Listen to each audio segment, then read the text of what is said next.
Hello and welcome back to a special edition of Idle Kingdom Defense. So today we are on stage 8920. We are kind of close on time here. I got a little carried away with Conquest in the previous video, and we actually made a lot of good progress, a lot more progress than I thought we would make. So that's kind of why I'll be saving some additional Conquest, probably for tomorrow, because we actually did so much more than I thought we would. We ended up taking we took Glacial 11, and we took Rock 9 and Glacial 11, which I didn't think we were close to taking. We have 2 left on Glacial 12, 7 and 9, which are the hardest ones. So tomorrow we're going to try and take Glacial 12. If we take Glacial 12, then we're going to start working on Rock 10. Because at that point, the only continent left that we haven't conquered will be Rock, and so we need to start putting our focus there. I think we're down to only a handful of levels we haven't taken.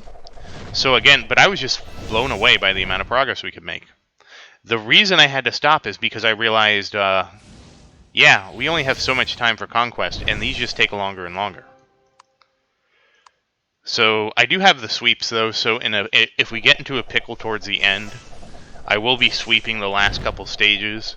It's sort of a waste to use it on stage 14, but at the same time, you know, we need to probably take a good assessment, I would say around Ruins 9. Maybe even by Ruins 6, just see what our pace is. We do have about 30 minutes, so it's not... And usually this takes like 20 minutes, so it's not the end of the world. But let's see. Let's just see what we can do. I just didn't, you know, because we tried Conquest just the other day. It hasn't been that long since we've done Conquest. And I was like, damn, it feels like we're gridlocked here, like we're really not making progress. And I don't feel like we've significantly increased our power since then. Maybe it's the legendary gear I've been picking up and crafting. That could be it. So I was just so floored when we started doing it, and I'm like, damn, we're really making progress here. A lot more progress than I thought we would make, let's put it that way. Now, I did notice that around, with our gear right now, the golems seem to start missing around, I think it's 9,500. So our gear does start showing its age around then. So I was kind of surprised that somebody, you know, I don't think we'll be able to clear it with where we are now. I think we definitely need to get the warriors and the warriors, everybody's going to need more gear for the accuracy. So I just don't think we'll be able to clear it. That said, you know, I was pleasantly surprised about how much progress we did make.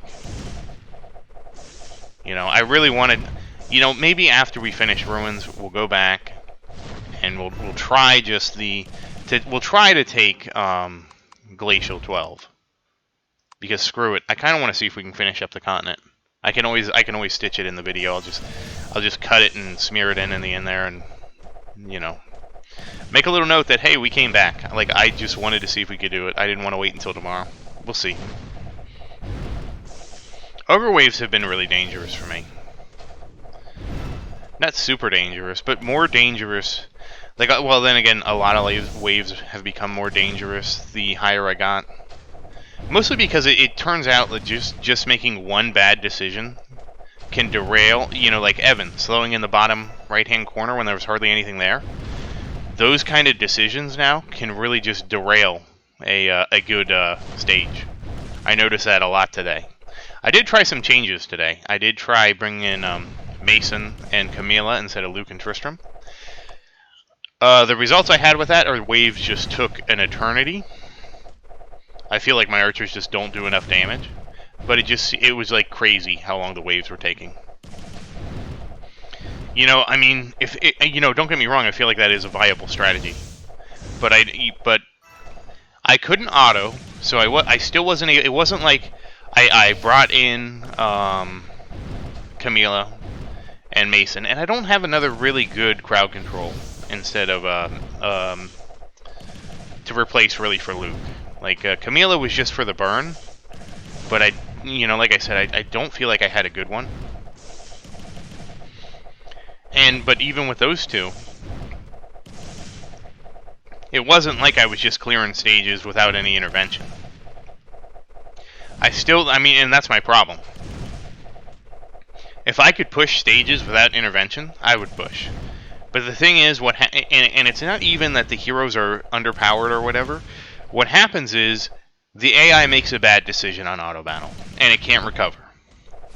You almost saw it here. But then once it gets, but again, like once once it got locked down. How are we doing on time? All right, we got 25 minutes. We should be okay.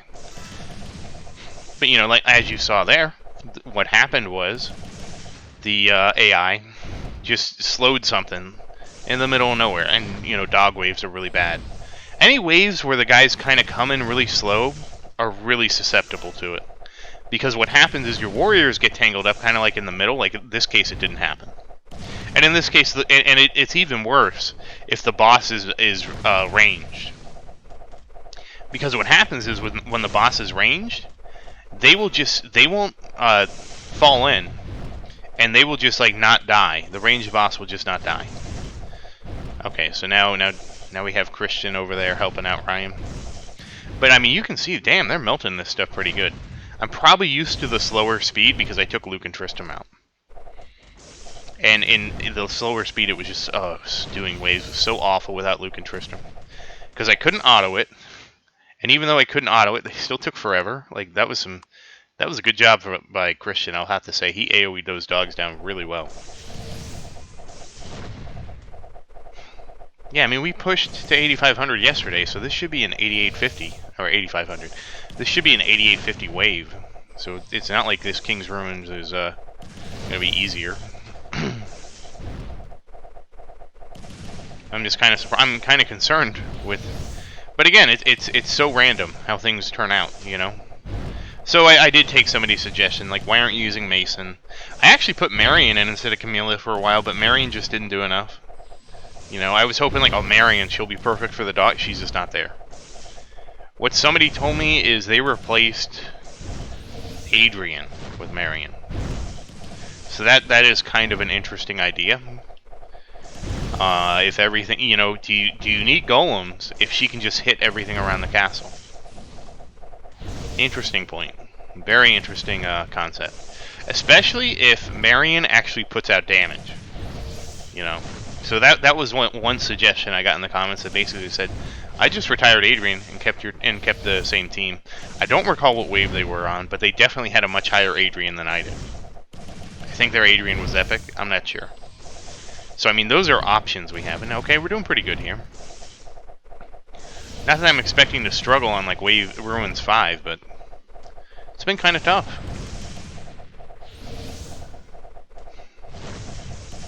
It's been a little unforgiving.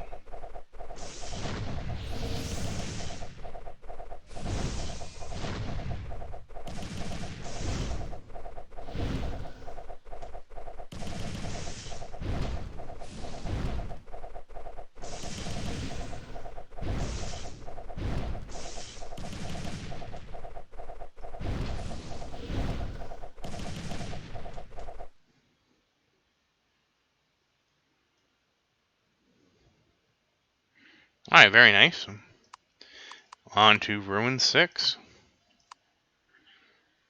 And I have heard some suggestions to get some background music. I would love to get some background music. I need to find background music that... The big problem with the background music is how hard basically YouTube will hit you with a copyright claim. That's why I generally don't even try playing the music in these videos, because I've seen so many other creators talk about getting copyright strikes from the music. I would love to have some kind of background music that's a little quiet in the background, that's not going to get me in trouble. I would love that so much, And I even did a little Googling on it, just to see what kind of possibilities there were. And when I was looking around, the problem I ran into was that somebody had posted, like, they used Google's free music, and somehow they got a copyright strike from that. So I'm like, damn, do I even want to try that? And if you're wondering, the answer is no. No, I do not want to try that. I do not want to risk it.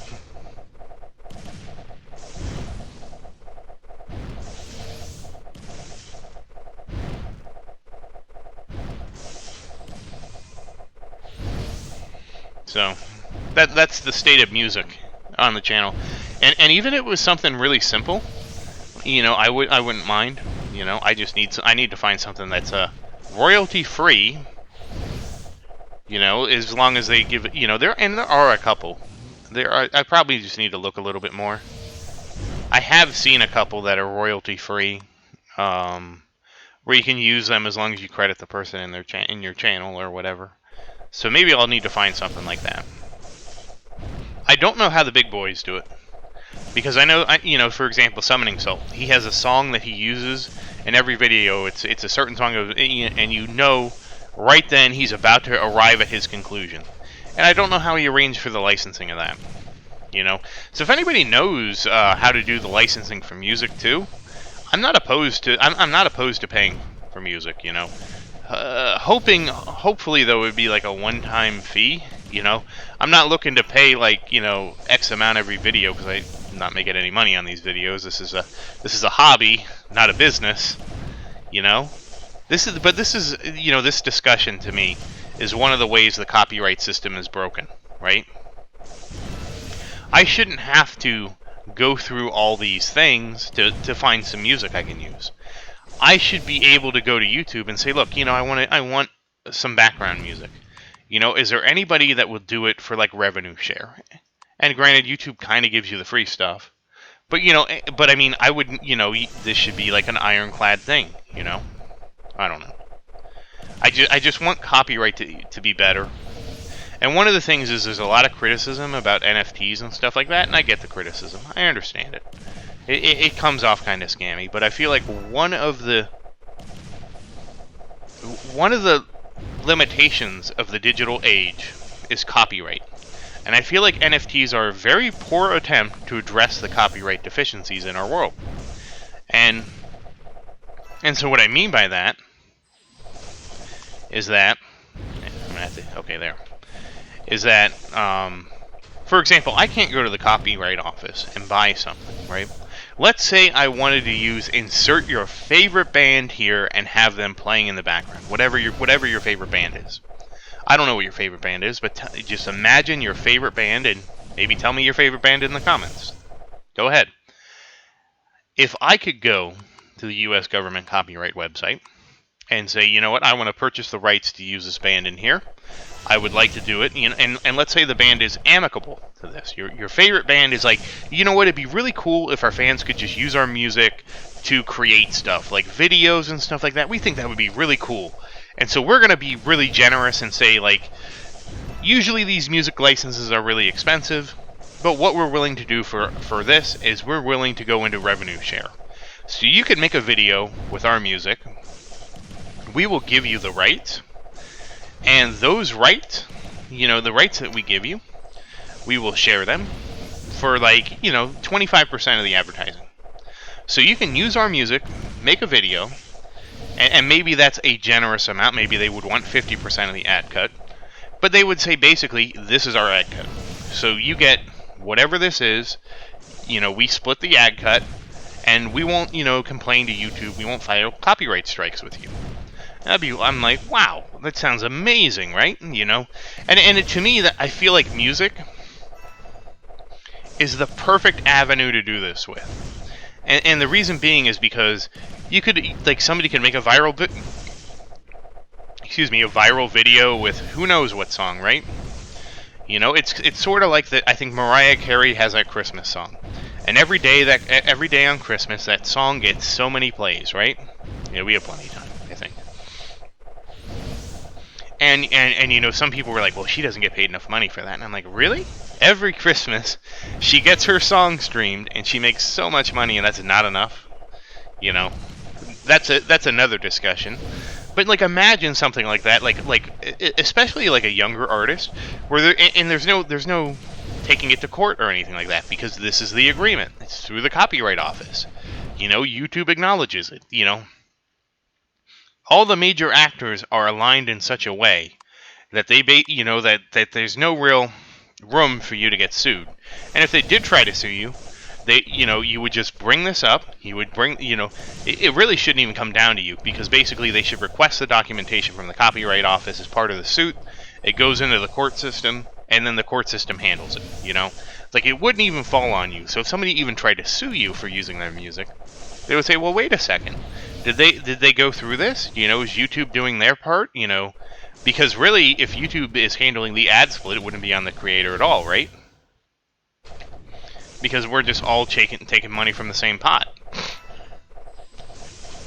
And so just think, that to me is an ideal copyright system, where basically there's a digital database, and in that digital database, everybody has their prices listed. Everybody that makes digital work or work that has been digitized puts their files in this digital system to keep their copyright. I mean, you cannot file into this digital system, and then if somebody uses it, that would have to be settled by the court system. But for the most part, all major photographers, it'd sort of be like the Getty images of music and media. It would kind of put Getty Images out of business. Well, it wouldn't put them out of business.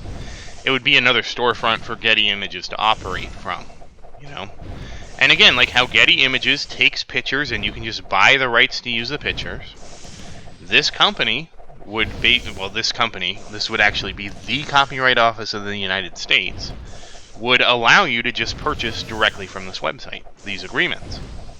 And if somebody said, you know what, it's like there was a big thing with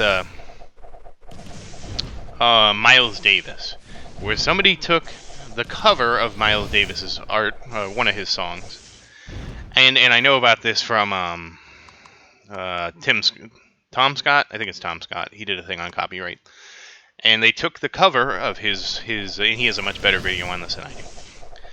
They took the cover of his song and they made a pixelized version of it. And the problem was they didn't get permission from the photographer beforehand, and the photographer allegedly claimed that he would never give them permission, even though the person and the artist and everything argued that this is a derivative work. I would say it's a derivative work too.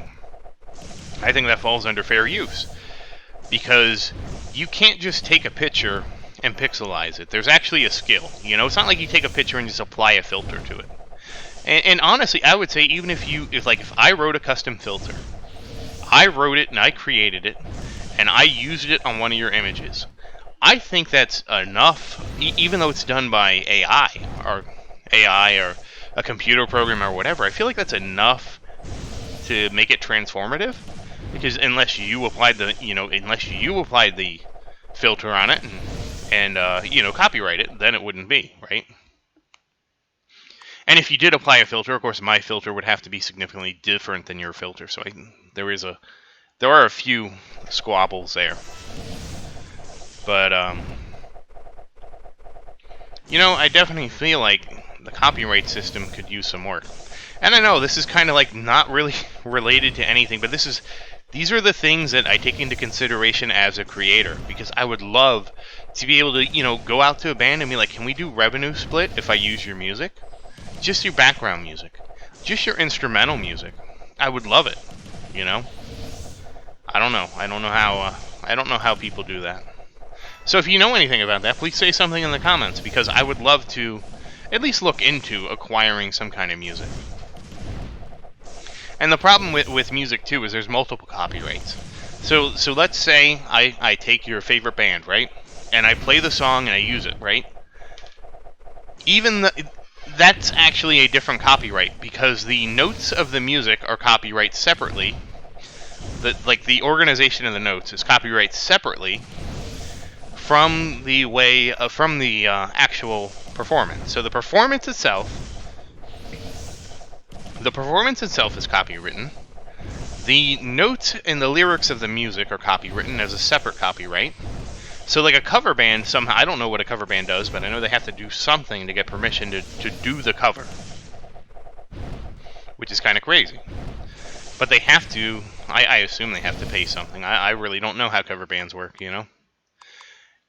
Back in the day, when my friends all wanted to be in a band, it was never about the copyright or anything like that. It was like we like the song "Bullet with Butterfly Wings" by Smashing Pumpkins, so we're gonna play it. And since we're not making any money on it, it doesn't matter. But and of course it doesn't matter. Like if of course the problem with making the video is that I'm trying to maybe one day, not anytime soon, actually make money off of you know these videos. If this game gets big, because I keep seeing this game go, and so I'm hoping with the patch, I'm very optimistic that we're going to see another wave of people interested in the game, which is going to be awesome. I mean, that is actually one of the ways that Google notices your site to stand out, right? You have continually updated content and stuff like that, and a game that's updated and being invested in is more likely to show up in the store. All those things factor in. That's why that's why they planned this game where we could have mythic heroes. And the fact that we're getting mythic heroes, I wouldn't be surprised if this game stays popular. We get something beyond mythic heroes. Assuming they keep the formula right. And then if the game continues to be popular after that, who knows what could be after mythic heroes.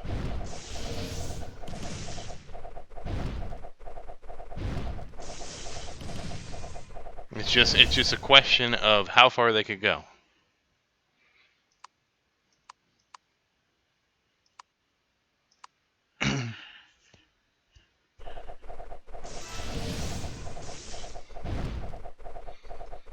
But I definitely want to see them go as far as I can.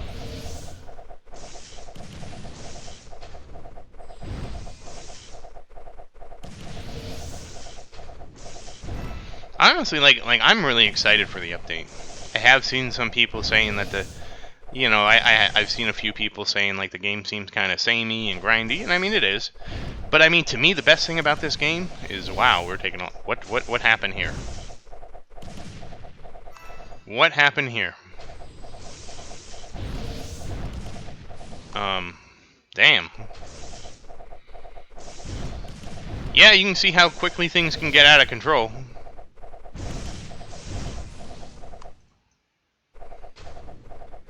So, yeah, I mean it does. But the nice thing about me is, like, if I didn't want to push tomorrow, which I'm probably not going to push tomorrow, I can just sit there and I can just let it farm all day, and we can come in and we can do our King's Ruins, we can do our gambling, and have a grand old time, It's not like it's not like we constantly have to keep up to date with things, And I mean, really, if you just didn't want to, you could take a day off. Most of what you get is from sweeps, So like you don't have to do King's Ruins, every day. I do King's Ruins every day because I want to, I want to see that number climb.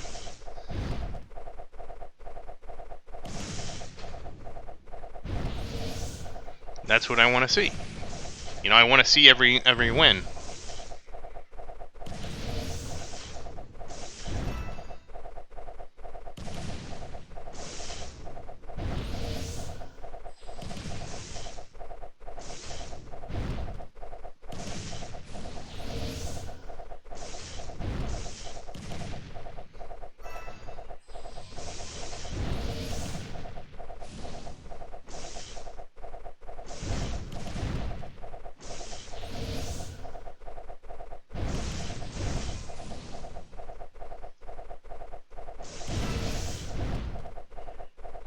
But we can hope. We can always hope. And it looks like we have cleaned this up with 5 minutes ago. And that is our 71st victory. How about that? Let's get our free buffs for tomorrow, because tomorrow is going to be a tough day. All right. And Christian really crushing it on those waves with a lot of AoE. And, oh, that covers that and that. Oh, it actually counts? I didn't even know that it counted the points now. I somehow missed that it counted up like that. Has that always been there? It must be. I just never looked at it. Yeah, because you get 120 a day, and I guess what? 150 from the weekly. I didn't notice that. Well, once again... Oh, wait. Let's see what Sophia... Sophia... Let's see what you got. Okay, you got 3 levels. Congrats, Sophia. Throw some levels on the castle. Okay, 27,302. So once again, thank you for watching. Please like and subscribe to support the channel. And if you have any questions, please say something in the comments. I always enjoy your questions. And I hope you're having fun with this game, because I'm really enjoying playing this with you, and I cannot wait for the update. So thank you again, and I hope you have a great day.